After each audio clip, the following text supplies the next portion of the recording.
Okay जी। Political environment है। इस chapter को जो है वो मैं दो हिस्सों में डिवाइड करता हूँ। एक हिस्से में हम लोग डिफरेंट पॉलिटिकल सिस्टम्स पढ़ते हैं, पॉलिटिकल सिस्टम्स पढ़ते हैं, और दूसरे में हम लोग ये समझते हैं कि जनाब किस तरीके से जो पॉलिटिकल फैक्टर्स हैं वो बिज़नेस ऑर्गेनाइजेशंस को अफेक्ट करते हैं। ये मेन चीज़ है जो मुझे समझ में आना चाहिए कि ये जो पॉलिटिकल फैक्टर्स हैं वो किस तरीके से बिज़नेस ऑर्गेनाइजेशंस को अफेक्ट करते हैं। पॉलिटिकल सिस्टम पे दो तरह का सवाल आ सकता है ज़्यादा, एक तो MCQs है और दूसरा ऐसे टाइप क्वेश्चन है। ज़्यादा चांसेस जो हैं वो MCQs क्वेश्चन के हैं कि एग्जामिनर जो है वो कंपैरिजन पूछ लेता है और बताता है। फॉर एग्जांपल जो है वो 3-4 कैरेक्टरिस्टिक्स ऐड किए और पूछा कि यार ये जो फ़ीचर हैं इनमें से कम्युनिज्म का फ़ीचर कौन सा है, या जो है ऊपर कोई एक फ़ीचर लिख दिया, कैरेक्टरिस्टिक लिख दिया, और नीचे पूछा कि ये जो फ़ीचर है, ये जो कैरेक्टरिस्टिक है, ये किस पॉलिटिकल सिस्टम को रिफ्लेक्ट करता है।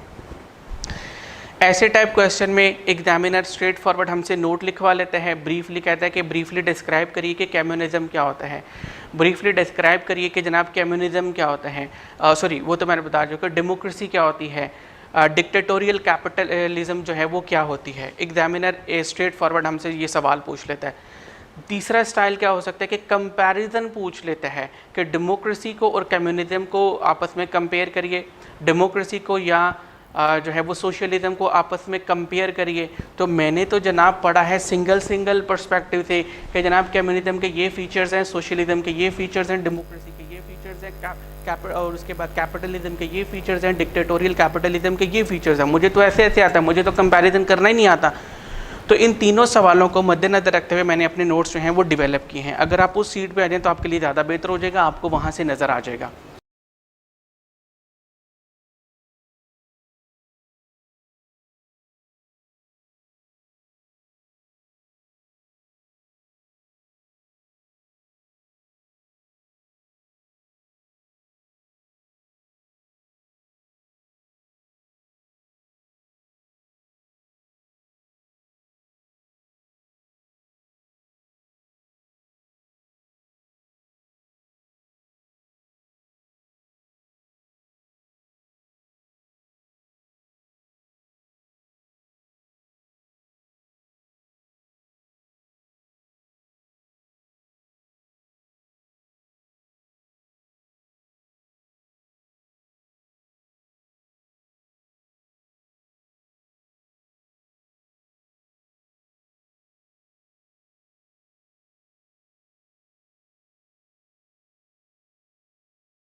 आ गई, फिर उसके बाद वेहिकल्स वगैरह, ये सारी चीजें ये सब कुछ मिलके तो बिजनेस बनाते हैं। अब these economic resources या productive resources are owned and controlled by two entities. Number one, state या गवर्नमेंट। और नंबर 2 है प्राइवेट इंडिविजुअल्स। प्राइवेट इंडिविजुअल्स कौन है? लाइक मैं हूँ, आप हैं, आपके अब्बा जी हैं, चाचा जी हैं, मामा जी हैं, ताया जी हैं, फूफो जी हैं, उनका बेटा है, आगे उनके जो है वो रिश्तेदार है जिनका गवर्नमेंट के साथ कोई ताल्लुक नहीं है। पहले समझ लीजिए फिर नोट कर लीजिएगा। These economic resources are owned and controlled by two entities. These are two entities. कौन कौन सी? स्टेट गवर्नमेंट या गवर्नमेंट और दूसरा है प्राइवेट इंडिविजुअल्स। मैंने क्या कहा? These are owned and controlled by two entities. Number 1 this one, number 2। मैंने ये तो नहीं कहा कि सारा ये ओन करती है, सारा ये ओन करती है। स्टेटस ऑफ ओनरशिप डिफरेंट भी हो सकता है। 100% ये ओन करते हैं, इनको ओन करने की इजाजत नहीं है, 0% ओनरशिप इनके हैंड में है। मेजॉरिटी ये ओन करते हैं, 70-30 है, या ये 60-40 भी हो सकता है, राइट? Yes sir. ठीक हो गया। ये हो सकता है फॉर एग्जांपल, यहाँ पे नहीं लिखते इसको, 80-20 कर लेते हैं कि majority economic resources are owned and controlled by the state, और जो मिनिमम पोर्शन है, smaller portion is owned and controlled by the private individuals, right? फिर इसके बाद है बराबर बराबर ओनरशिप है, बराबर बराबर है या ऑलमोस्ट बराबर बराबर है, लाइक 49% है, ठीक होगा। यहाँ पे 51% है तो यहाँ पे 49% आ जाएगी। ऑलमोस्ट बराबर बराबर है या तक बिल्कुल बराबर है। बिल्कुल बराबर तो खैर नहीं हो सकती है, ऑलमोस्ट बराबर है। ओनरशिप का स्टेटस एक ये भी हो सकता है। Yes sir. चौथा स्टेटस क्या हो सकता है? 3 हो गए। हजूरे वाला चौथा स्टेटस ये है, 20% is owned by the government और 80%। ये 20-80 हार्ड नहीं समझाने के लिए कि minimum portion is owned and controlled by the government and majority portion is owned and controlled by the private individual. ये भी हो सकता है, ये रेशियो भी हो सकती है, 30-70 भी हो सकती है, राइट? ये जो है हजूरे वाला ये 40-60 भी हो सकती है। ठीक होगा जनाब कि majority portion is owned and controlled by the private individual and smaller portion is owned and controlled by the state and it's institutions. यहाँ तक समझ में आ गई? अब इस निज़ाम को जिसमें ज़्यादातर economic resources are owned and controlled by the state और nothing is allowed to be controlled and owned by the private individual, इसे हम लोग कहते हैं कम्युनिज्म। इस निज़ाम को जिसमें majority economic resources are owned and controlled by the state और smaller portion is allowed to be controlled by the private individual, इसे कहते हैं सोशलिज्म। और इस निज़ाम को जिसमें ऑलमोस्ट बराबर बराबर होते हैं, इसे कहते हैं डेमोक्रेसी। और इस निज़ाम को हम कहते हैं कैपिटलिज्म। ठीक हो गया जनाब वाला? एक और रह गया, वो अभी बात करते हैं। Communism. Government 100% own and control करती है। भाई ऐसा क्यों? क्योंकि ये पॉलिटिकल पार्टी जो है, ये जहां पे ये जो पॉलिटिकल पार्टी है, इनका मानना ये है कि लोगों को फीड करना, लोगों को पालना ये गवर्नमेंट की जिम्मेदारी है, ना कि परवरिश का इख्तियार प्राइवेट इंडिविजुअल्स के हाथों में। भाई पालने का क्या मतलब है? फैक्ट्री जाते हैं, आपके अब्बा जी फैक्ट्री ना जाए तो आपको पाल सकते हैं? आपके अब्बा जी घर पे बैठे रहे तो पाल सकते हैं? बाहर निकलेंगे, फैक्ट्री नौकरी नहीं देती तो फिर कहाँ से कमाएंगे? मजदूरी कर लेंगे, लेकिन आगे कोई रखे ही ना तो कहाँ से करेंगे? कुछ भी नहीं करेंगे। इसका मतलब है कि ये जो बिजनेस है, ये बेसिकली अल्लाह ताला ने इसको जरिया बनाया हमारी परवरिश का। तो businesses 100% are owned by the state. Yes sir. तो प्राइवेट इंडिविजुअल जब ओन ही नहीं करते तो फिर हमारी परवरिश का बायस कैसे बन सकता है? भाई क्यों नहीं इजाजत देते हो? क्योंकि ये जो पॉलिटिकल पार्टी है, इसके जो करते धरते हैं, उनका माइंड सेट ये है कि परवरिश का इख्तियार सिर्फ और सिर्फ स्टेट के पास होना चाहिए। स्टेट की ये जिम्मेदारी है कि वो लोगों की परवरिश करे। ठीक है? इसका मतलब है जितने भी बिजनेसेस होंगे वो सारे के सारे स्टेट ओन्ड होंगे। Yes sir. ठीक हो गया? सारे के सारे State स्टेट ओन्ड होंगे। अब स्टेट ओन्ड है तो स्टेट ओन कर रही है, तो इसका मतलब है सारे के सारे डिसीजंस कौन लेगी? स्टेट लेगी। Yes, sir. स्टेट डिसीजन को, बिजनेस डिसीजंस क्या हो सकते हैं? क्या प्रोड्यूस करना है, कितना प्रोड्यूस करना है, कब प्रोड्यूस करना है, किसको नौकरी पे रखना है, किसको किस किस्म की नौकरी पे रखना है, किसको जो है वो रिवॉर्ड देना है, किसको कितना रिवॉर्ड देना है, ये बिजनेस डिसीजन होते हैं। तो कौन कर रहा होगा? स्टेट कर रहा होगा। स्टेट डिसाइड करती है कि चावल पैदा करने हैं या गंदम पैदा करने हैं। स्टेट डिसाइड करती है कि ऑयल मंगवाना है या नहीं मंगवाना, इंपोर्ट करना है या नहीं करना।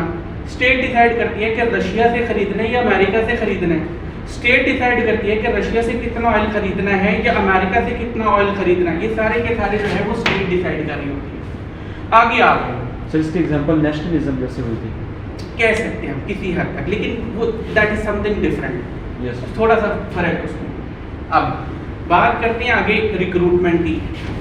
स्टेट जो है वो लोगों को फिर जॉब्स देती है, भाई सारा कारोबार ही उनके अंडर है, तो फिर जॉब्स किसने देनी है? स्टेट ने जॉब देनी है। अब स्टेट जो है वो जॉब देती है। एक हमारे पास साहब है ये वाले कांगड़ी से पहलवान, एक है जो जरा सेहतमंद है।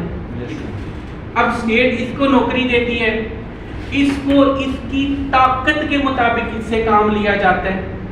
भाई ये पहलवान है और ये सूखा सड़ा आदमी है, जो काम ये कर सकता है वो ये तो नहीं कर सकता, ठीक है। तो स्टेट जो है यानी जो स्टेट ओन्ड बिजनेस ऑर्गेनाइजेशन है, इससे इसकी हैसियत के मुताबिक काम लेती है, इसकी ताकत के मुताबिक काम लेती है, ठीक है। इससे इसकी ताकत के मुताबिक काम लेती है। जो प्राइवेट ओन्ड ऑर्गेनाइजेशंस होती हैं उनमें हमारी ताकत के मुताबिक, हमारी कैपेबिलिटीज के मुताबिक, हमारी एबिलिटीज के मुताबिक हमें पेमेंट मिलती है ना? Yes sir. अब इन साहब की एबिलिटी वजन उठाने की नहीं है, इन साहब की एबिलिटी है वजन उठाने की, तो इसको तो ज्यादा जो है वो उजरत मिलनी चाहिए।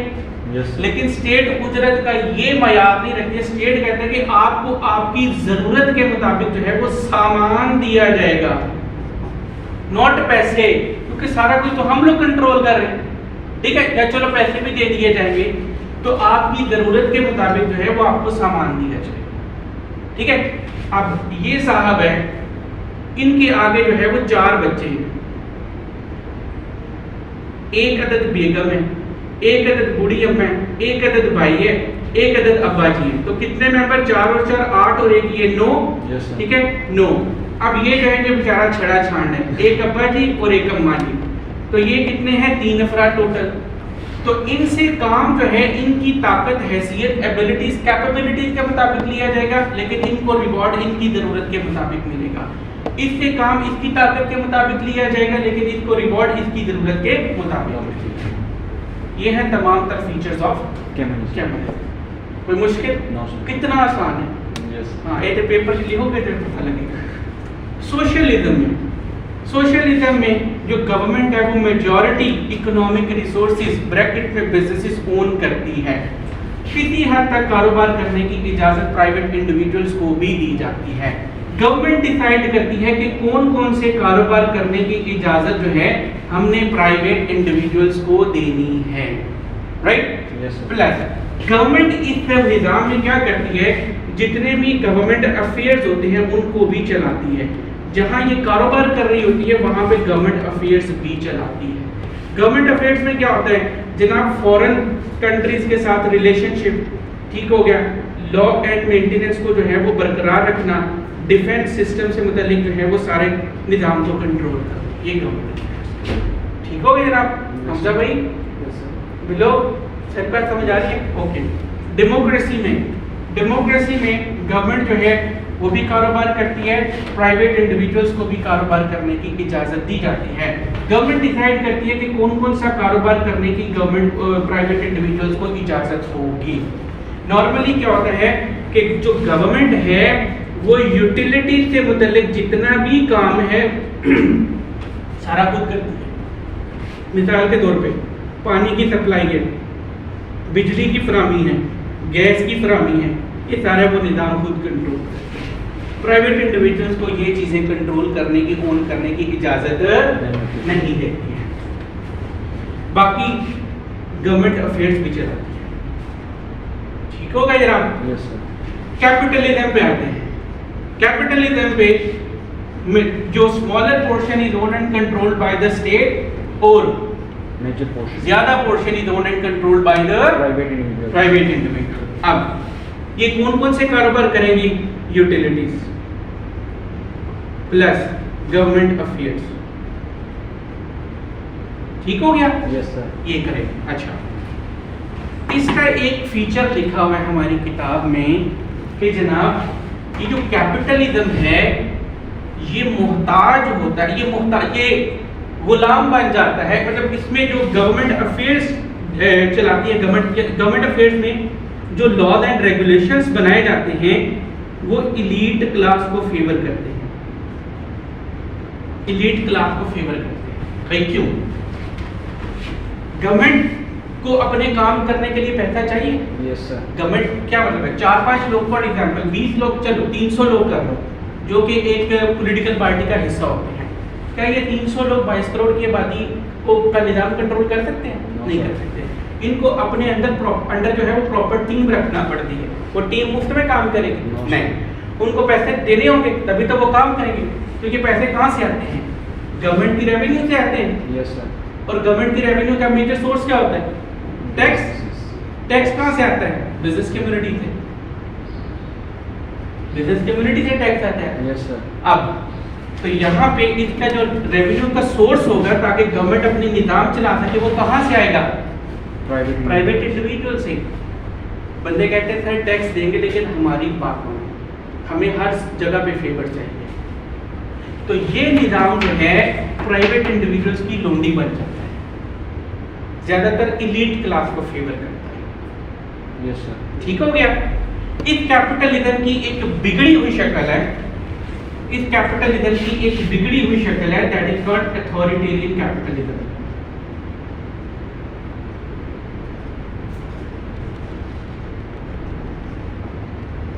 इसको हम लोग डिक्टेटोरियल कैपिटलिज्म भी कहते हैं।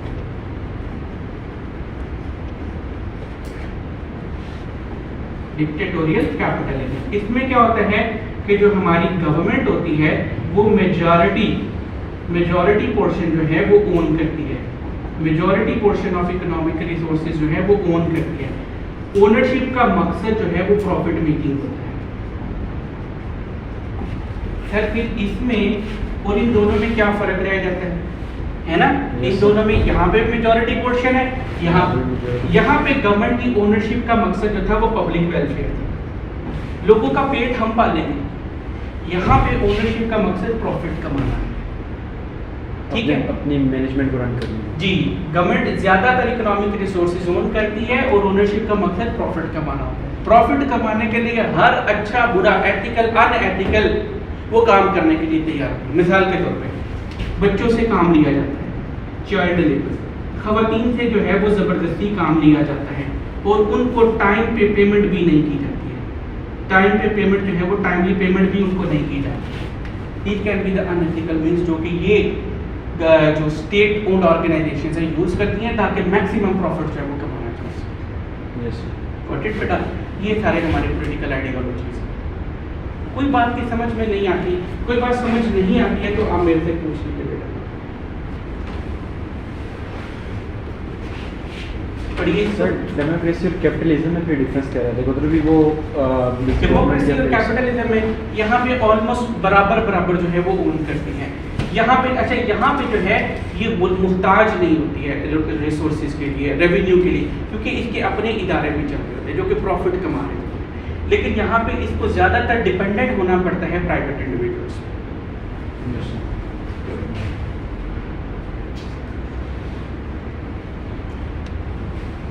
हम जबेन कुछ बात समझ ना आई हो? ये देखिए जनाब, हर एक पॉइंट जो है हैज़ बीन मेंशन्ड। यहाँ पे कंपैरिजन भी हम लोग पेपर में इसी तरीके से प्रोड्यूस करेंगे, लेकिन लैंग्वेज में हमारी कंपैरिजन वाली है। यस कम्युनिज्म में means of production, communism is a system wherein state owns and control 100% of economic resources. ठीक हो गया? Yes sir. Private individuals are not allowed to own and control the means of production है। Role of government क्या होता है? State जो है वो लोगों को कहती है कि आप स्टेट ओन्ड ऑर्गेनाइजेशंस के लिए काम करें एज पर देयर एबिलिटीज हैं। Yes sir. स्टेट जो है वो फिर आउटपुट डिस्ट्रीब्यूट करेगी according to the needs of the workers. State decide करती है कि क्या चीज प्रोड्यूस करनी है, कब प्रोड्यूस करनी है, कितनी प्रोड्यूस करनी है, कैसे प्रोड्यूस करनी है। जहां तक रिलीजन की बात है तो कम्युनिज्म में आप अपनी मर्जी का रिलीजन जो है वो चूज नहीं कर सकते हैं। जो स्टेट का रिलीजन हो, जो स्टेट बोलेगी वही वाला रिलीजन हमें मानना पड़ेगा। लाइक हमारे पाकिस्तान में जिसका दिल करता है इस्लाम के मुताबिक काम करे, जिसका दिल करता है वो हिंदू बन जाए, जिसका दिल करता है वो क्रिश्चियनिटी के मुताबिक जो है वो अपनी रिलीजियस एक्टिविटीज परफॉर्म कर सकता है। एक जो है वो स्पेक्ट्रम डिजाइन किया गया है इस तरीके से। यहाँ पे वो कहते हैं कि लेफ्ट साइड पे कम्युनिज्म है, फिर उसके बाद सोशलिज्म है, फिर उसके बाद डेमोक्रेसी है, फिर उसके बाद जो है वो कैपिटलिज्म है, और यहाँ पे डिक्टेटोरियल कैपिटलिज्म है। ठीक हो गया जनाब? Yes sir. जिसको डिक्टेटरशिप बोलते हैं सर। डिक्टेटरशिप कह सकते हैं किसी हद तक। अच्छा जनाब, extreme left on the spectrum है। स्पेक्ट्रम पे अगर देखा जाए तो ये एक्सट्रीम लेफ्ट पे हमें नजर आती है। यस। क्या चीज? कम्युनिज्म। वहाँ नोट्स में देखिएगा ये वाला पॉलिटिकल आइडियोलॉजी या पॉलिटिकल सिस्टम हमें किन रीजन्स में नजर आता है? सोवियत यूनियन में। किसी टाइम पे हम लोग इसको देख सकते हैं। इसके सपोर्टर कौन कौन से हैं? कौन कौन लोग हैं जो कहते हैं कि there must be communism within a country? Stalin, Lenin, Karl Marx, ये हमारे फिंगर टिप्स पे नाम होने चाहिए। सर इकोनॉमिस्ट हैं? इकोनॉमिस्ट कह सकते हैं हम लोग। कार्ल मार्क्स तो इकोनॉमिस्ट था, वो कहता था कि यार कम्युनिज्म जो है, बाकियों का मुझे आइडिया नहीं है। यस। ठीक हो गया। फिर उसके बाद जो है अदर नेम्स क्या हैं? इसे हम लोग डिक्टेटोरियल सोशलिज्म भी कहते हैं, और जो सपोर्टर थे उनको हम लोग रेडिकल कहते हैं। यस। ठीक है, ये तो अब हमें रट्टा लगा होना चाहिए। बाकी समझाने के हवाले से मैंने आपको बता दिया। डेमोक्रेटिक सोशलिज्म है, ये पढ़िए बेटा आप उससे हमजा बहस पढ़िए, अगर कोई बात समझ में नहीं आती तो पूछिए।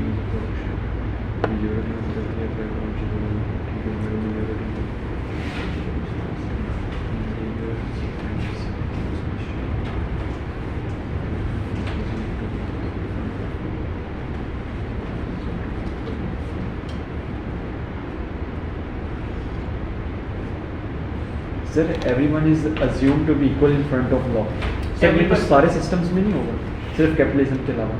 कैपिटलिज्म के अलावा एवरीवन, बिल्कुल जहाँ पे गवर्नमेंट की अफेयर्स हैं वहाँ पे हर बंदा जो है वो कानून के सामने बराबर तस्वुर किया जाएगा। सर वहाँ पे स्पेसिफिकली क्यों मेंशन किया? किताब में मेंशन किया गया। Yes sir.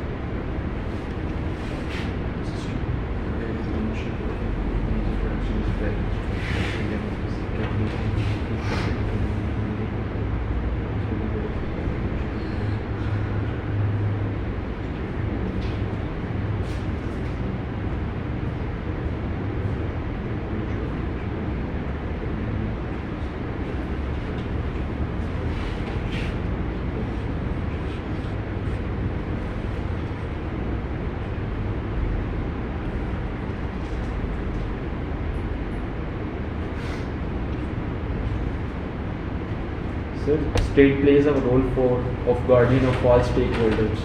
वो आपका रोल प्ले। डेमोक्रेसी में सर यहाँ पे स्पेसिफिकली फिर यहाँ पे क्यों मेंशन किया है? यहाँ पे स्पेसिफिकली क्यों मेंशन किया गया है? Yes, ये तो sir. किताब वाले को बताओ कि यहाँ देखिए, यहाँ पे भी गार्डियन का रोल प्ले कर लिया, यहाँ पे भी गार्डियन का रोल प्ले कर लिया। बात एक ही है सर। बात इतनी ही है, And the- लेकिन चूंकि किताब ने वो मेंशन करी तो मेरी मजबूरी थी वहाँ पे मेंशन करना। Yes.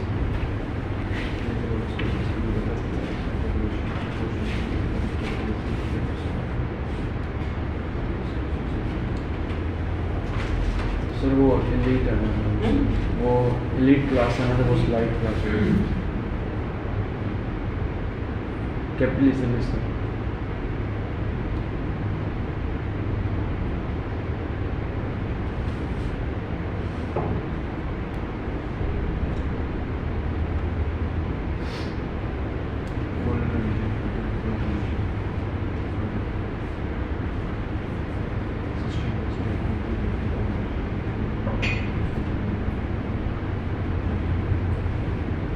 स्क्रॉल कीजिए।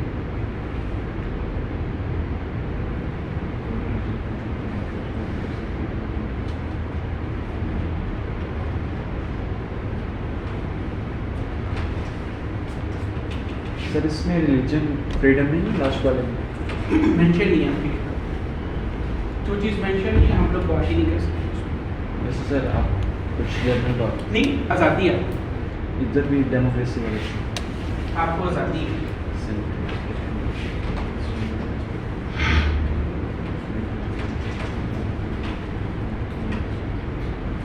सर इसमें क्या फ़र्क है कि यहाँ पर लिखा है फॉर रिलीजन फ्रीडम, कहीं पर लिखा है नो रूम फॉर ऑर्गेनाइज्ड। आप अपनी मर्जी से अपनी मर्जी का मज़हब चूज़ कर सकते हैं। नो रूम फॉर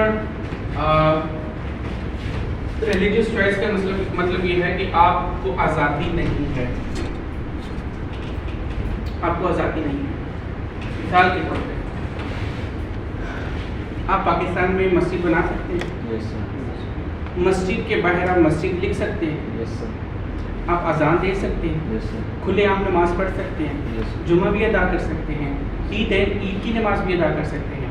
लेकिन जो कादियानी हैं उनको इजाज़त नहीं है, वो अपनी इबादत गाह को मस्जिद नहीं डिक्लेयर कर सकते, उसको कुछ भी नाम नहीं दे सकते, ओपनली नहीं लिख सकते कि ये कादियानियों की मस्जिद है।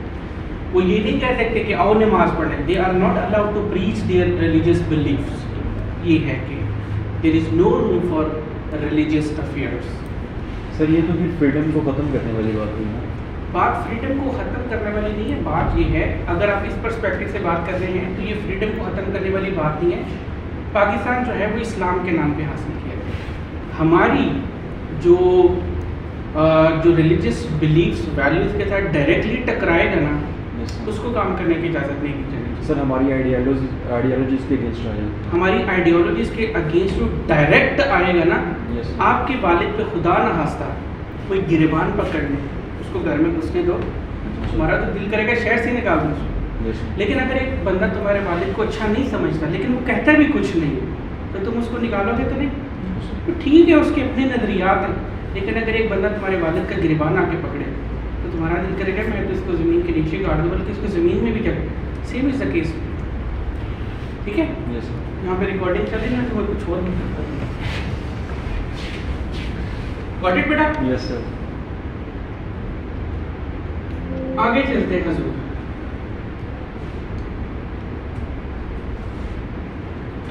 चैप्टर 1 मैंने जनाब जो है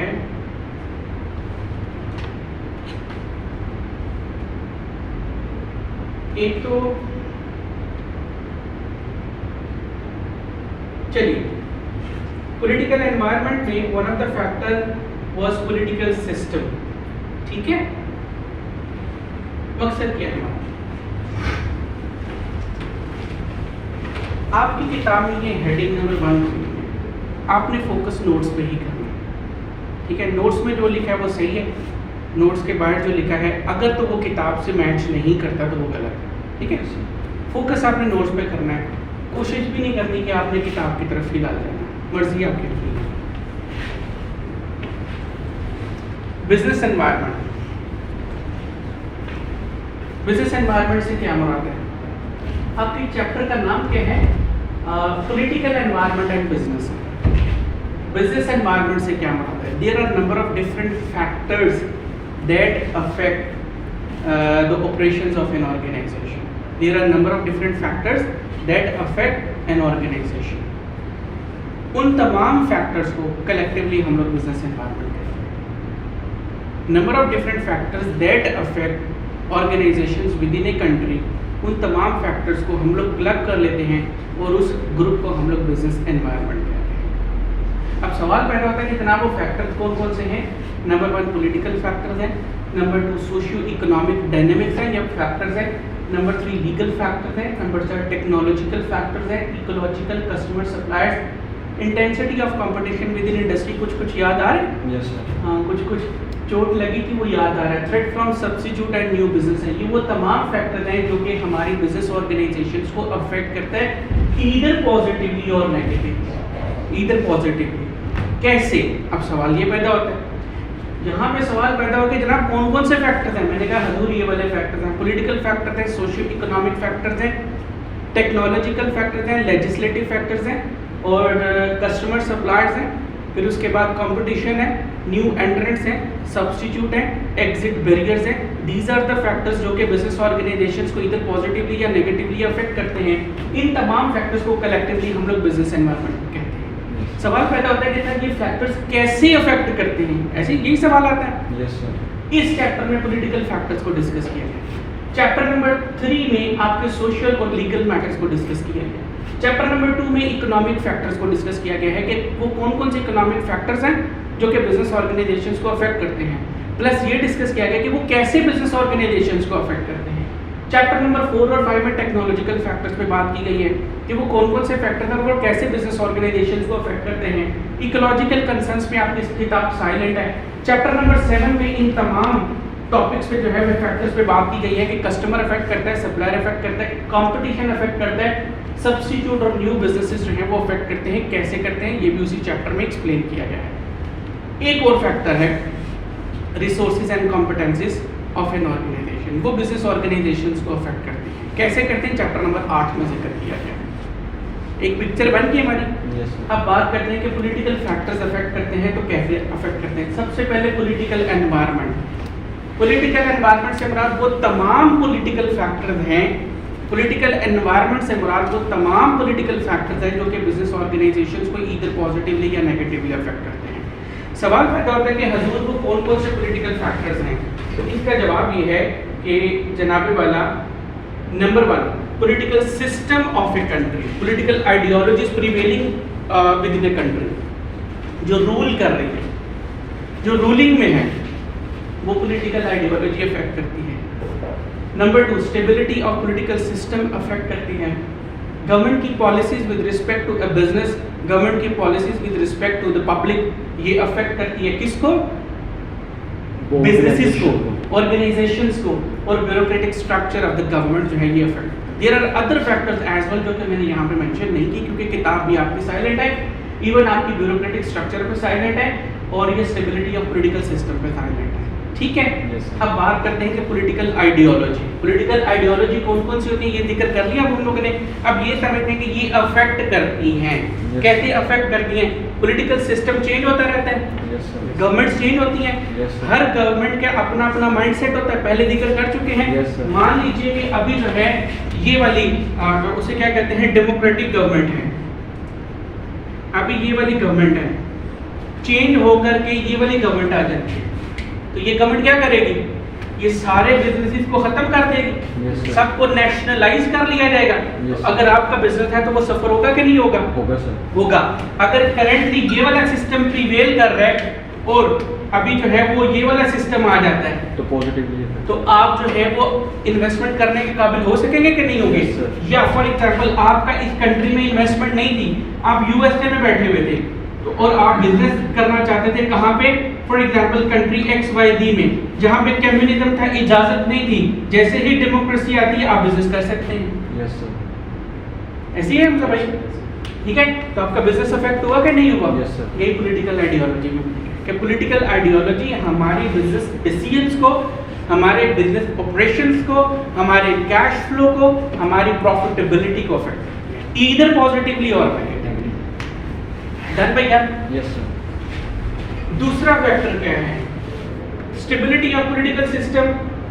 ये बात की थी, ये जो कंपैरिजन में लिखा था वो मैंने अंग्रेजी पे यहाँ पे सब कुछ लिख दिया गया। कम्युनिज्म क्या होता है, डेमोक्रेटिक सोशलिज्म क्या है, मॉडरेट डेमोक्रेसी क्या है, कैपिटलिज्म क्या है, डिक्टेटोरियल कैपिटलिज्म क्या है, ये बातें हम लोग कर चुके हैं। यहाँ पे मैंने उसको एक्सप्लेन कर दिया है ताकि आप इस काबिल हो सको कि अगर आपको नोट लिखने के लिए एग्जामिनर कह देता है तो हम उसको रिप्रोड्यूस कर सकें, और अगर कंपैरिजन कह देता है तो हम लोग वहाँ से मटेरियल उठा करके लिख सके using suitable language, while, whereas compare to this one, इस तरह की लैंग्वेज लिखे तो हम लोग उसको कंपेयर करें। गॉट इट बेटा? Yes sir. नेक्स्ट है स्टेबिलिटी ऑफ पॉलिटिकल सिस्टम है। हजूर जो पॉलिटिकल सिस्टम की जो स्टेबिलिटी है वो भी हमारी बिजनेस ऑर्गेनाइजेशंस को अफेक्ट करती है, वो भी हमारी बिजनेस ऑर्गेनाइजेशंस को अफेक्ट करती है। सोचे भाई कैसे अफेक्ट करती है? किसी के जेहन में भी बात आती हो सर अगर कोई सिस्टम स्टेबल है तो बिजनेसेस अपना वो यूनिफॉर्मली रन करते रहेंगे, अगर सिस्टम ही बार बार चेंज होते रहेंगे आइदर वो पॉजिटिवली या नेगेटिवली उनको अफेक्ट करते रहेंगे। बिल्कुल जनाब, अगर गवर्नमेंट आपकी स्टेबल है तो बिजनेस कॉन्फिडेंस इंक्रीज होता है, मोर इन्वेस्टमेंट्स आते हैं, फॉरेन फंड्स आते हैं। जीडीपी कैसे बढ़ता है, इकोनॉमिक ग्रोथ कैसे होती है, लोगों का स्टैंडर्ड ऑफ लिविंग कैसे बढ़ता है, भाजी कुछ बताओगे इस पे, कुछ बात करेंगे आप कि अगर गवर्नमेंट स्टेबल है Yes. तो लोगों का स्टैंडर्ड ऑफ लिविंग बढ़ता है, सर ज़्यादा मुल्क में investment- खुशहाली आती है, गवर्नमेंट की स्टेबिलिटी के साथ कैसे इफेक्ट हो इसका कनेक्शन है। सर जब गवर्नमेंट स्टेबल होगी तो जो इन्वेस्टर होगा वो देखेगा कि ये कंट्री स्टेबल है, यहाँ पे इन्वेस्टमेंट की जा सकती है। तो जिस तरह की ये मेंटेलिटी चेंज होती जाएगी, ज़्यादा इन्वेस्टर्स आते जाएंगे, लोगों का लिविंग स्टैंडर्ड इंप्रूव होता जाएगा, तो उनको एम्प्लॉयमेंट मिलती जाएंगी। एग्जैक्टली लोगों का स्टैंडर्ड ऑफ लिविंग जो है वो इम्प्रूव होता चला जाएगा, उससे जीडीपी बढ़ता है। स्टैंडर्ड ऑफ लिविंग इम्प्रूव होने से जीडीपी कैसे बढ़ता है? सर वो जितना अर्न करेंगे उतना स्पेंड भी तो करेंगे, उतना खर्च भी करेंगे, उतना खर्च करेंगे उतनी आगे से फर्दर प्रोडक्शन होगी, जितनी प्रोडक्शन होती है वही जीडीपी हमारा कहलाता है। Yes. ठीक है, जीडीपी जितना बढ़ेगा उतनी ही हमारी जो है मुल्क में फर्दर इन्वेस्टमेंट आएगी, फर्दर इन्वेस्टमेंट आएगी तो मुल्क में डॉलर्स आएंगे, मुल्क में डॉलर्स आएंगे तो हमारी जो लोकल करेंसी है उस पर प्रेशर कम होगा। जब हमारी लोकल करेंसी पे हजूर प्रेशर कम होगा तो इंटरनेशनल कंपैटिटिवनेस हमारी बढ़ती है। क्यों? क्योंकि हमारे मुल्क में जब हमारी करेंसी स्ट्रेंथन होगी, डॉलर सस्ता होगा तो महंगाई कम होगी। Yes, sir. जब महंगाई कम होगी तो मैं एक्सपोर्टर था और मैं सस्ते दामों इंटरनेशनल मार्केट में सामान अपना बेच सकता हूँ। मेरी प्रोडक्ट यूएई में, सऊदी अरेबिया में, यूएसए में, यूरोपियन कंट्रीज में ज़्यादा से ज़्यादा बिकेगी, क्योंकि मैं as compare to India, Bangladesh, Nepal, Sri Lanka सस्ती प्रोडक्ट बेच रहा हूँ। क्यों? क्योंकि आपके मुल्क में चीज़ सस्ती बन रही है तो मेरी इंटरनेशनल कंपैटिटिवनेस बढ़ेगी। Yes, sir. ज़्यादा से ज़्यादा मेरा माल डिमांड किया जाएगा, जब ज़्यादा डिमांड किया जाएगा तो मेरी एक्सपोर्ट बढ़ेगी, ज़्यादा एक्सपोर्ट बढ़ेगी तो डॉलर आएगा, अगेन एक पॉजिटिव इम्पैक्ट आएगा। मैंने उस पैसे को करना क्या, मैं एक और फैक्ट्री लगा दूंगा। जब एक और फैक्ट्री लगाऊंगा तो क्या होगा, लोगों को फर्दर जॉब्स मिलेंगी, मजीद जो है वो एम्प्लॉयमेंट क्रिएट होगी, मजीद डिमांड क्रिएट होगी, मजीद इन्वेस्टर आएगा, तो ये सर्कल जो है वो चलता चला जाता है, चलता चला जाता है, चलता चला जाता है। डन भैया? Yes, sir. गवर्नमेंट के पास जो है जब बिजनेसेस बढ़ते चले जा रहे हैं तो गवर्नमेंट के पास टैक्स की मद में रेवेन्यू भी बढ़ता चला जा रहा है। जब गवर्नमेंट के पास सरप्लस ऑफ फंड्स हैं तो अगर गवर्नमेंट ने कोई डेट लिया था तो वो रीपे कर सकती है, अगर गवर्नमेंट ने कोई डेट नहीं लिया था तो वो आगे डेट दे सकती है, वहाँ से इंटरेस्ट इनकम कमाएगी, या गवर्नमेंट जो है वो अपने मुल्क में डेवलपमेंटल प्रोजेक्ट्स जो है वो स्टार्ट कर सकती है। जब गवर्नमेंट अपने मुल्क में डेवलपमेंटल प्रोजेक्ट स्टार्ट करेगी तो वहाँ पे जिन्हों फरिश्तों ने तो नहीं काम करना, Yes. वहाँ पे तो मेरे जैसे लोगों ने काम करना है। ठीक है, वहाँ पे लोग काम करेंगे, मजदूरी करेंगे, सर्विसेज प्रोवाइड करेंगे, तो उससे फर्दर इनकम जनरेट होगी, फर्दर गवर्नमेंट के पास जो है वो टैक्स जाएगा, तो गवर्नमेंट भी बढ़ेगी, लोग भी बढ़ेंगे, कारोबारी दुनिया भी बढ़ेगी। इस सब का ताल्लुक किसके साथ है? Stability. Stability of the government के साथ। गवर्नमेंट स्टेबल है तो आपका बिजनेस फ्लरिश करेगा, गवर्नमेंट स्टेबल नहीं है तो आपका बिजनेस नीचे जाएगा। इसी वजह से पाकिस्तान में स्टेबिलिटी नहीं आने दी जाए हैं। सर कौन नहीं आने देता मतलब? कौन नहीं आने दे रहा? कैसा बच्चों वाला सवाल? नहीं सर, बिजनेसेस का तो हम मिल के इतना भी नहीं कर सकते कि बिजनेसेस क्या इतने से तो अब क्या वीडियो रिकॉर्ड है, क्या दिल के तार छेड़ रहे हैं। सर ऑफ कैमरा बात कर रहे हैं। Of camera business policy and its impact है। ठीक है, हुजूर बिजनेस कौन सी पॉलिसी बनाता है? ओ सॉरी, गवर्नमेंट क्या पॉलिसी बनाती है with respect to the businesses? कि इनकी ज़्यादा डेवलपमेंट हो, ग्रोथ हो। गवर्नमेंट जो है हजूर एक पॉलिसी बनाती है that is called fiscal policy. Fiscal policy का ताल्लुक हमारे चैप्टर नंबर 2 के साथ भी है। ठीक है, फिस्कल पॉलिसी क्या होती है कि गवर्नमेंट जो है, तवज्जो से समझिएगा बेटा, शायद मैं चैप्टर 2 में एक्सप्लेन ना करूँ, गवर्नमेंट आज बैठ करके कल के बारे में प्लान करती है कि मुझे कितने, मेरे स्टार्टिंग पॉइंट देखिएगा, मुझे कितने एक्सपेंडिचर्स करने हैं, मुझे एक्सपेंडिचर कितने करने हैं, मेरी ज़रूरत कितनी है। नोट माय वर्ड बेटा, I am using the word मेरी ज़रूरत कितनी है। उस हिसाब से रेवेन्यू का मेरी ज़रूरत कितनी है, मेरे मुल्क में गुर्बत है तो मुझे ज़्यादा खर्चा करना पड़ेगा, मेरा मुल्क खुशहाल है तो कम खर्चा करना पड़ेगा। मान लीजिए कि गवर्नमेंट डिसाइड करती है कि अगले साल मुझे जो है वो 1000 बिलियन रुपीस जो है वो खर्च करने हैं। गवर्नमेंट डिसाइड करती है कहाँ पे खर्च करने हैं। हजूर दो तरह के प्रोजेक्ट्स हैं, number 1 developmental projects, number 2 non developmental projects. ठीक हो गया जनाब। डेवलपमेंटल प्रोजेक्ट्स में क्या हो सकते हैं, जो कि लॉन्ग टर्म प्रोजेक्ट्स होते हैं। लॉन्ग टर्म फॉर एग्जांपल उसमें क्या आ सकता है, रोड नेटवर्क आ सकता है, हमारे डैम्स आ सकते हैं, रोड नेटवर्क आ सकते हैं, हमारे स्कूल्स आ सकते हैं, गवर्नमेंट स्कूल्स आ सकते हैं, यूनिवर्सिटीज़ आ सकती हैं, हमारे अदर एजुकेशन पे जो है वो खर्चा हो सकता है। फिर उसके अलावा और क्या हो सकता है, चलिए हॉस्पिटल्स वगैरह जो है वो बनाए जा सकते हैं। नॉन डेवलपमेंटल फंड में सब्सिडी दे दी, ठीक हो गया, एजुकेशन पे स्कॉलरशिप दे दी, ठीक हो गया। फिर और क्या हो सकता है, हेल्थ के लिए जो है वो फैसिलिटीज प्रोवाइड कर दी, हेल्थ कार्ड जैसी हेल्थ फैसिलिटीज जो है वो सब्सिडाइज रेट्स पे जो है वो प्रोवाइड करना शुरू कर दी। ये हमारे नॉन डेवलपमेंटल एक्सपेंडिचर। गवर्नमेंट ने कहा कि अगले साल 1000 बिलियन रुपीस हम लोगों ने खर्च करने हैं, ठीक हो गया जनाब। अब साथ ही गवर्नमेंट ये भी डिसाइड करती है कि अगर ये 1000 बिलियन खर्च करना मेरी ज़रूरत है तो ये रेवेन्यू आएगा कहाँ से। इसका मतलब है मुझे ये रेवेन्यू जो है वो जनरेट करना पड़ेगा। कितना, कम अज कम 1000 बिलियन रुपीस, ठीक हो गया जनाब। ये अपना रेवेन्यू भी जो है वो तय करती है। अब रेवेन्यू जो है वो कहाँ से आता है गवर्नमेंट का, दो सोर्सेज हैं। नंबर 1 एक होता है टैक्स सोर्स, ठीक होते हैं, और दूसरा होता है नॉन टैक्स सोर्सेज है, ठीक हो गया हसूले वाला। नॉन टैक्स सोर्सेज में क्या हो सकता है, गवर्नमेंट इदारों की फीस हो सकती है, फाइन्स हो सकते हैं, सड़क पे चलते हुए फाइन होता है, किस पर रहते हैं, बैंक ऑफ पंजाब या नेशनल बैंक में, पेनल्टी, ठीक हो गया। फिर उसके बाद गवर्नमेंट के इदारे जो होते हैं वहाँ से भी प्रॉफिट आता है, तो ये नॉन टैक्स रेवेन्यू हो गया। टैक्स रेवेन्यू में हम लोग जानते हैं, ठीक हो गया। अब गवर्नमेंट कैलकुलेशन करती है कि अगले साल 1000 बिलियन हम लोगों ने इकट्ठा करना है, किस समझ में, टैक्स और नॉन टैक्स में। ये मेजर पोर्शन होता है, this is the major portion. यहाँ से हमें जो है वो स्लाइटली जो है, या यूँ कह लीजिए कि इतनी कोई नोटेबल इनकम इकट्ठी नहीं होती है, नोटेबल इनकम इकट्ठी नहीं होता, कंसिडरेबल अमाउंट हमें इकट्ठी नहीं होती है, सिग्निफिकेंट अमाउंट इकट्ठी नहीं होती है, मेजर सोर्स नहीं होती। गवर्नमेंट कहती है कि ऑलरेडी गुर्बत है, पैसे कितों आएंगे, हमारा तो मेन सोर्स ही ये है। तो फॉर एग्जांपल मालूम पड़ता है कि नहीं जनाब, हम 8000 बिलियन इकट्ठे नहीं कर सकते हैं, हम जो है वो मैक्सिमम 800 बिलियन जो है वो इकट्ठे कर सकते हैं। तो बाकी कहाँ से आएगा ये खर्चा पूरा करने के लिए, डेट, बाकी जो है वो डेट से आएगा।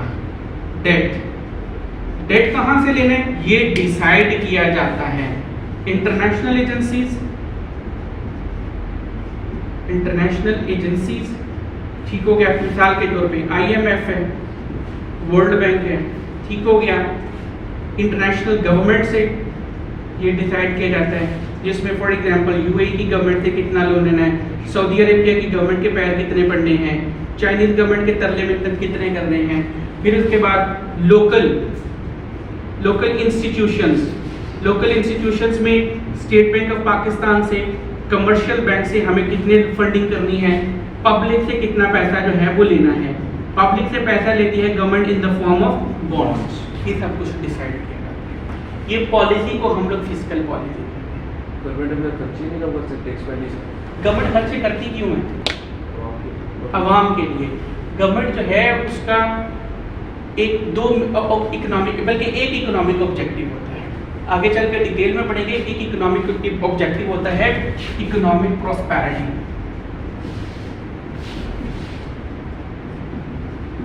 मुल्क में खुशहाली लेकर के आना। उस खुशहाली को लाने के लिए 1000 बिलियन का खर्चा है। अभी आते हैं इस खुशहाली के लिए, मैं तुम्हारे कलेजे में ठंड डालता हूँ, सब्र कर। ये क्या बट्टा था मेरे पॉकेट में डाल देता, मैं तो अपनी मोबाइल भी बाहर रख देता हूँ। इसका कोई और हल नहीं है।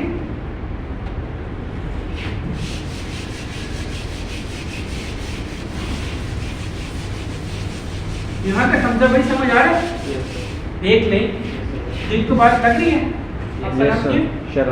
किरात भाई दिल को बात लग रही जी है? सर। ऐसे ठंडक का एहसास हो रहा है? सर ज़्यादा हो रहा है। ज़्यादा हो रहा है? कम कर दूँ? Yes sir. क्या कम कर? सर आज पहले दिन है। नहीं, पहला तो दिन ही, आखिरी दिन भी आ जाए ना पता ही कोई नहीं लगना। फिजिकल पॉलिसी जो है वो दो तरह के थे। Last topic of the day, 2 types of physical policy, 2 तरह की होती है। नंबर 1, देखिए कितना आसान है यार, इसमें कोई मुश्किल है? नहीं सर, मज़ेदार है। मज़ेदार। याद करना है या हाँ, अब अपनी बात को कायम रहना है। याद करना है कॉन्सेप्ट में सीखना है। ये सोने भाई याद भी करना है। ये एक्सपेंशनरी फिजिकल पॉलिसी है। और एक कॉन्ट्रैक्शन। अच्छा, अभी फाइनेंस का पोर्शन भी मेरी जिम्मेदारी है, यस सर। ठीक है। और कॉन्ट्रैक्शनरी फिजिकल पॉलिसी है। वो आज बच्चा क्या कह रहा था सर? और क्या कहते हैं इस बारे में तुम कहाँ बैठे हुए थे? साथ में सर। क्या कह रहा था? सर बड़ी डिटेल में चले जाते हो। Yes sir. Yes, sir। कह रहा था मेरे ख्याल में ठीक था, वो फॉर्मूले के पीछे लॉजिक होनी चाहिए कि यहाँ आ रहा है तो ये क्यों आ रहा है। हाँ, एक्सपेंशनरी फिजिकल पॉलिसी होती है और इसी तरीके से कॉन्ट्रैक्शनरी फिजिकल पॉलिसी होती है। एक्सपेंशनरी फिजिकल पॉलिसी में देखिएगा ये कितना आसान है, कितना मजे का है। एक्सपेंशनरी फिजिकल पॉलिसी में क्या होती है कि गवर्नमेंट जो है वो अपने टैक्स रेट जो है वो क्या करती है, कम कर देती है। गवर्नमेंट अपने एक्सपेंडिचर जो है वो बढ़ा देती है। कौन से? डेवलपमेंटल प्लस नॉन डेवलपमेंटल, ठीक है। मकसद क्या है? टैक्स रेट कम करने से क्या होगा? बर्डन कम होगा। Developmental expenditure, non developmental expenditure बढ़ाने से लोगों के अखराजात पे बोझ कम होगा। डेवलपमेंटल एक्सपेंडिचर करेंगे तो नौकरी मिलेगी, यस सर। पैसा आएगा। नॉन डेवलपमेंटल खर्चा करने से क्या होगा? पेट्रोल पे सब्सिडी मिलेगी तो क्या होगा? पैसा जाएगा। पैसे जाएगा नहीं, हमारा पैसा नहीं जाएगा। पब्लिक, ये पॉलिसी किसके लिए बन रही है? पब्लिक के लिए, यस सर। ठीक है। अब टैक्स रेट कम करेंगे तो बिजनेसेस पे प्रेशर कम होगा, yes sir. Sale tax rate कम होगा, कस्टम ड्यूटी कम होगी, एक्साइज ड्यूटी कम होगी, इनकम टैक्स रेट कम होंगे तो भाई चीजें सस्ती होंगी। सर उसके आपके बाद- अब्बा जी की इनकम में से 20,000 रुपए टैक्स कट जाता था, अब 5,000 रुपए टैक्स कटता है, तो बाकी पैसे किसके पास है? आपके अब्बा जी के पास है। Yes sir. तो उनकी तो सांस निकला, ठीक है। टैक्स रेट कम हो गए। दूसरा, गवर्नमेंट ने सब्सिडी दे दी, यस सर। पेट्रोल पे भी अब पैसा कम लगता है, तालीम भी मुफ्त मिल जाती है, हेल्थ कार्ड भी मुफ्त में मिल गया, तो पैसा बच गया आपका। Yes sir. वो कहाँ पे लेके जाओगे?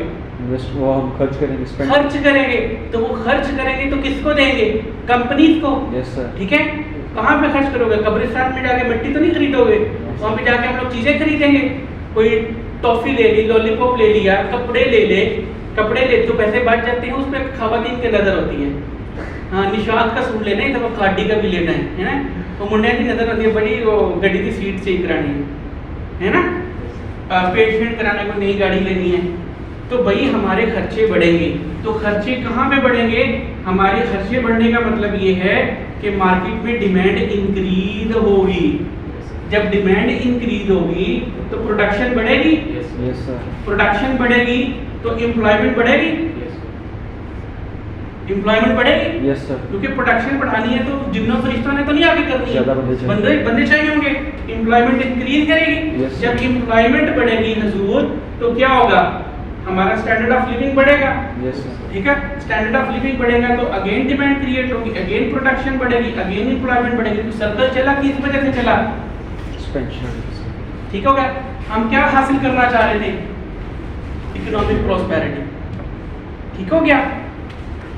कॉन्ट्रैक्शनरी फिजिकल पॉलिसी सर जी सर, उसमें क्वेश्चन ये है कि जब हम सब्सिडीज भी देंगे, उन्हें सब्सिडी भी देंगे, उसके अलावा टैक्स रेट भी कम करेंगे, तो हमारा इनकम जो है वो भी कम हो जाएगी और सब्सिडी देने की वजह से हमारे एक्सपेंडिचर्स बढ़ जाएंगे। और इसके बदले में जो हमें डेवलपमेंट हो रही है, प्रॉस्पेरिटी हो रही है, उसका इफेक्ट जो है वो एडवर्सली ज़्यादा होगा हमारी तरफ। एडवर्स नहीं होगा। ये किस मर्ज की दवाई है? लोग क्यों कमाते हैं? हमारे लिए तो कमाते हैं। चाइनीज क्यों कमाते हैं? हमारे लिए। हमने भीख नहीं मांगनी है। ये डेट से जो है डेट लिया जाता है, ठीक है, ताकि हमारा गैप जो है वो कवर हो सके। जब हम लोग इस पोजीशन में आ जाएंगे कि हमारा यहाँ से देखिए जब एम्प्लॉयमेंट बढ़ेगी तो यहाँ से टैक्स भी तो बढ़ेगा। पहले जो थे वो 100 लोग टैक्स पे करते थे, अब जो है वो 300 लोग टैक्स पे करते हैं, तो टैक्स तो बढ़ेगा ना। Yes sir. तो after some time we will be able to repay our debt with the interest, so long term इसका इम्पैक्ट होगा। Long term interest. Stable government होगी फिर उसके लिए जी ठीक, वो हर चीज़ स्टेबिलिटी के साथ अटैच है। अभी हम लोग पढ़ रहे हैं बिजनेस पॉलिसी का इम्पैक्ट। यहाँ पे बिजनेस पॉलिसी का इम्पैक्ट देखिए, प्रॉस्पेरिटी आ रही है, यस सर, ठीक है, डिमांड बढ़ रही है, तो आपका बिजनेस अफेक्ट हो रहा है ना। यस सर, अब कॉन्ट्रैक्शनली फिजिकल पॉलिसी, हजूर कॉन्ट्रैक्शनली फिजिकल पॉलिसी में गवर्नमेंट क्या करती है, Tax rates. वो ऑपोजिट करती है, टैक्स रेट बढ़ा देती है और जो एक्सपेंडिचर्स हैं वो कम कर देती है, एक्सपेंडिचर कम कर देती है। यहाँ पे लोग अपनी औकात से बाहर हो रहे थे, यस सर, ठीक है, लोग औकात से बाहर चीज़ों पे चीज़ें खरीदी जा रहे थे, प्रोडक्शन की एक स्पेसिफिक कैपेसिटी है, ठीक है, उस पर टाइम भी लगता है, कैपेसिटी फिल हो गई, तब क्या होगा, डिमांड सप्लाई गैप क्रिएट हो जाएगा, yes sir, demand quantity demand will be more than quantity supply. Yes sir, जब ये होता है तो फिर क्या होता है, प्राइसेस इंक्रीज हो जाती हैं, इन्फ्लेशन, यस सर, इन्फ्लेशन होती है, फिर क्या होता है, सर ज़्यादा डिफरेंट इश्यूज फेस करना पड़ जाते हैं, उसमें सोशल क्राइम्स भी आ जाते हैं, उसमें इकोनॉमिक क्राइम्स भी आ जाते हैं, जो कि गवर्नमेंट के लिए फिर बर्दाश्त करना, उसको कंट्रोल करना बड़ा नुकसान देता है। तो इस इन्फ्लेशन को रोकने की, इन्फ्लेशन क्यों थी, लोग अपनी औकात से बाहर हो गए थे, ज़्यादा पैसा उनके पास इकट्ठा हो गया था, तो अब ज़्यादा पैसा इकट्ठा हो गया था, तो अब उसको कम करने के लिए गवर्नमेंट टैक्सेस बढ़ा देती है, तो अब ज़्यादा टैक्स डिडक्ट करेगी, एक्सपेंडिचर कम कर देती है, उससे भी लोगों के जो है वो हमारे ओवरऑल हमारी जो एबिलिटी टू डिमांड है वो सफ़र होगी, Yes, सफ़र sir. होगी ना।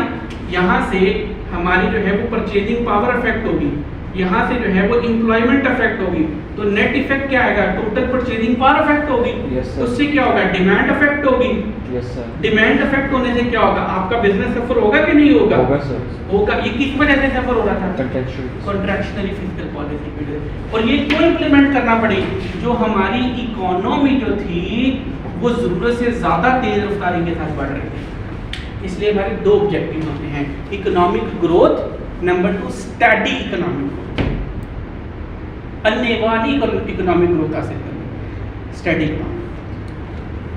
यस सर, गॉट इट बेटा, यस, दिल को तसल्ली है। यस, चलिए आज के लिए इतना था।